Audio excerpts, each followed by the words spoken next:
Now, where do we intervene? In this kind of model, if you drew this out, where would you intervene?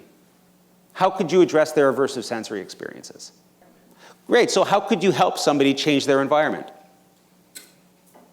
That's right, yeah, so you could change if it was directly here in the room. If you had control, you could change it. But what would they have to do in the first place to give you the information that you need to help them in that way? They would have to be able to be aware of and be assertive, that is pro-social in how they communicate. Excuse me, this is way too intense for me. I'm starting to get very anxious, right? If that person instead, if their reaction was to go like this and to start swearing and flip over a table because I'm enraged right now, right? That's another way of shaping their environment. But as a clinician, I'm hopeful when I hear this kind of narrative, because I say, I could actually potentially help them in that way. I might also be able to help them by working on their distress tolerance. If I have identified that as a key component of their model, of their emotional cycle, I might say, I can't always help shape the environment, but we can work together to develop a skill set so that when you are being confronted with sensory experiences, and you can't change them, that you can enact this sense of kindness behaviors, of self-care behaviors, right? We can grow that skill set up, right? Make that more automatic for you so that you're more comfortable being in those environments that you can't change. We can also practice potentially mindfulness activities where we work at being able to accept the situation for what it is, knowing that it will pass.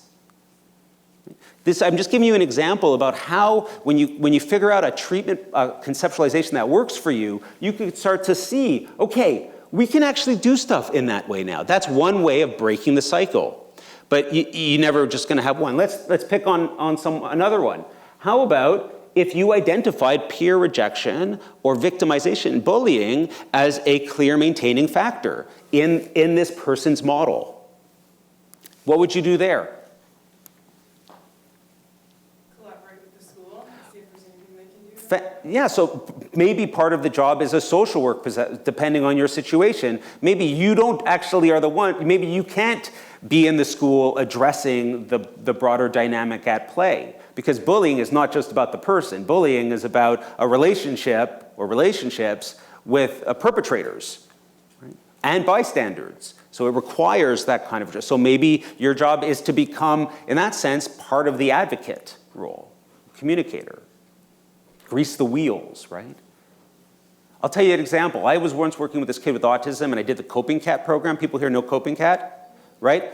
Love Coping Cat. It's like CBT 1.0, fantastic, right? The only difference between that and like Facing Your Fears, it's like 2.0, 3.0. It's all CBT, just different animals and different kind of visual supports. But I love it. It's spiral bound. It's super cheap. I really appreciate that. So I was doing the standard Coping Cat kind of fear model, and I was really impressed with myself because this kid with severely affected by autism learned the fear model really well and applied it in our practice sessions, and he wasn't the easiest kid, and he had pride at the end, and we reinforced it, and we gave him a gold medal, and he was like using the fear plan, right? When the school bell would go off, he was using the fear plan so that he would go into the class now, he would put himself in those situations and cope with them and then reward himself. He didn't even need his mother anymore to reward him or his teachers. He felt very proud of himself, right? He turned that loop around. He had courage now. That was like his mantra, right? What is he says? I expect I'm going to have courage. And the bell goes off and he feels good afterwards. He did it.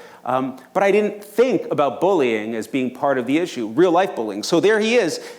The bell rings, he's proud of himself, and then he goes out onto the playground and he's subjected to this bullying repeatedly, right? I didn't ask the question, and he didn't have the communicative ability to say in the moment, well, I feel really good about this, but I'm still concerned because there's the bullying. The only reason I found it out was that, he was very proud of himself, and it was our booster session, and he comes back and he's like, Dr. Jonathan, I did it, right? The bell rings, and I said, how am I feeling? I'm feeling anxious right now. I'm feeling the worries. Okay, what am I expecting? I'm expecting that it's going to be really noisy, right? Everybody's going to be noisy, and that's going to hurt my ears. But I'm going to have courage. And then you know what happened? When after I even said that, everybody was gone out of the room and it was quiet again. So I felt really good about it. I said, I'm going to tell my mom and it's going to be really good. Obviously, it was a bit more fixed. It wasn't as, there weren't the same kind of emphatic beats as I'm telling you now, but this is my like paraphrasing and my nonverbal paraphrasing to you. And then he says, and then when I'm outside and they start to push me down and they start to yell at me and call me the R word, I'm going to say, how am I feeling right now? And he tried to apply the same like fixed response pattern to that new problem, right? Because I didn't consider a larger model at play here. So that might mean, so you wouldn't use CBT in that general sense to apply to that kind of, if you were saying part of the person's issue is victimization. Right? But it equips you, when you ask yourself these kinds of questions, it will equip you to address, so what else? So we can do something by being an advocate, for example. But what other ways could you help somebody with bullying? If you've identified this as one of their precipitants, that's one way that you should be working, is making sure that people who are the helping professionals in that context know and are doing something about it. What else could you do? Social groups. Okay, social groups. How could social groups help? So a way to develop and practice skills, I like that. I also like the idea of social groups because you could be creating a protective factor. Maybe you're bringing in a protective element, which is connection, right, to others, positive connections to others, right? Thinking back to the 4 Ps, right? Maybe the issue is that there aren't that many of those 3 Ps, but there's no protective factors at play here. And so your job then starts to be, how do I bring up, there's a complete dearth of protective factors. We need to bring these up. So developing some aspect of figuring out developing the skills. Maybe you do some cognitive work with the person around social cue perception, around social context and safe and unsafe behaviors, where you start to say, okay, let's go through a whole bunch of different kind of situations and create a map of your school. Where is safe, what's not safe, why is it not safe, right, according to their developmental level.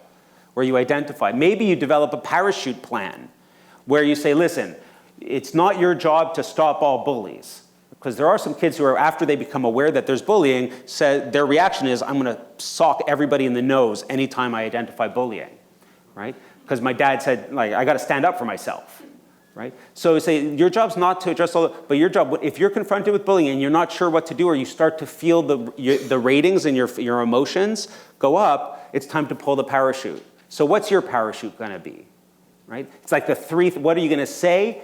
What are you going to say? What are you going to think? What are you going to do in the moment, right now, right? Somebody who's quite fixed and doesn't have flexible thinking in the moment won't be able to think, oh yes, I'm going to I'm going to imagine Buddha and that all life is suffering and that this is just a normal part of experience. They're not going, instead of something like that, right? Knowing the person in front of me, I might say, what's the one thing you can say to yourself right now? What's the one thing you're going to do? I'm going to say, bullies aren't my problem. I'm going to think bullies aren't my problem. I'm going to say, I don't have time for this, and I'm going to find one of these 3 people. Right? And I've identified the 3 people. That could be the child's parachute plan. Right? But I only need to cover that, not because it's in a manual somewhere that tells me to cover it, if I've identified that that's part of the conceptualization for this child. Make sense? So think about it. The one area that we can't actually change is, you can change a lot in here, but there is one area where you can't actually, or you really can't do much. Pardon me? Well, let's think about that. This is why I'm kind of putting back unpredictability of social encounters. How could you improve? You couldn't address all of them. There's no way to address all of them. But how could you improve the unpredictability of social encounters? Practicing through social stories. So potentially social stories, increasing the amount of information about different social situations is one way. Exposure. They are familiar with a lot of different kinds of encounters. Right, so enhancing the generalization, right, by trying to program for exposure and careful exposure to varying levels of social uncertainty, because you can't plan for everything. You can't always know social situations, but you could become more used to uncertain social situations, right? But you have to sometimes you have to sometimes, help with the generalization by programming for many different types and content areas. So you don't want to just focus on school or just focus on the food court, for example, right? The one area that you really, really can't change, and it's the reason why you're all here. Well, the autism, we're not here to fix autism. We're not here to change autism. We could promote social skill development. We could, advocate for and try to get, there's nothing wrong with building cognitive ability or adaptive skills that might be, impaired. But the one area is this. You can't change a person's emotions, what their affect, what they're experiencing. You can change the behaviors, you can change the consequences, you can change the antecedents, you can build skills. But if you're feeling anxious right now, and I just told you, stop feeling anxious, how's that working for you? Right? If you were having a panic attack right now, and I told you, just stop it. Stop feeling sweaty. You're such a loser. You have no will, right? Just turn it off. It's annoying already, right? Come on. Just don't feel angry. Have you ever been angry at your partner? How well would it work if they were just like, I don't have time for this, just can you stop being angry? Right? Because emotions are true in the moment, right? Emotions, we validate. Emotions are kind of, they are the truth right then, right? They are there, they're already being experienced. We don't actually turn them off, right? We're not here to actually treat emotions per se. Emotions are just signals that tell us something that's important. That's why they're emotional signals. That's why we have them, right? It's the driven behaviors that are a result, or the precipitants of them. These are the things that kind of tell us we have to do something about it. I hope everybody experiences anxiety, sadness, anger, happiness. Like, these things are all evolutionarily required, okay? They're all really important. Anxiety tells us, right? Fear tells us that there's something dangerous. We need that. Pain helps us learn about our environment. These things are important. Negative experiences like that are important, and they should be validated. So the one thing you can do is you validate the moment, but we're not here to actually turn these off. We're here to shape the kinds of behaviors that come as a result of them. We're here to improve the states of the individuals when they experience these feelings, and to improve the quality of life as a result of that. Okay, the last thing I want to do before break, I know we're at our first break, and then you guys can bring down any questions you have, bring down the index cards here. During the break there's a great model by Valerie Gauss. You guys know Valerie Gauss? So she wrote a book quite a few years ago now, Cognitive Behavior Therapy for Asperger's Syndrome. Right?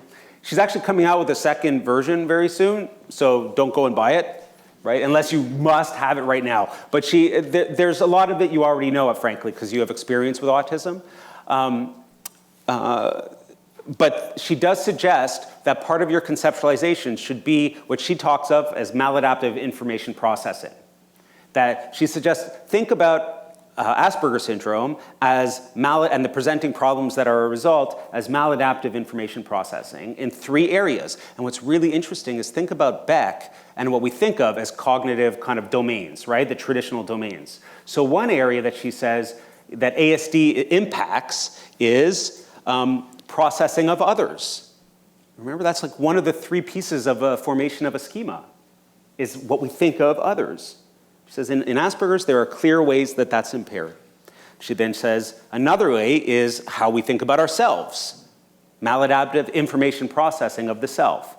And the third is of the non-social other. So that's different than Beck's kind of model, but it's very relevant. So when we come back, we'll cover that in a little bit of detail because I think it's pretty useful. But for the most part, you also notice the similarities here, right? I think because these are people first. So many of the same dynamics that are going to underlie emotional impairments in anybody are going to be the same ones that are underlying emotional dynamics in people with autism. It just might be that those people with autism are experiencing more of them.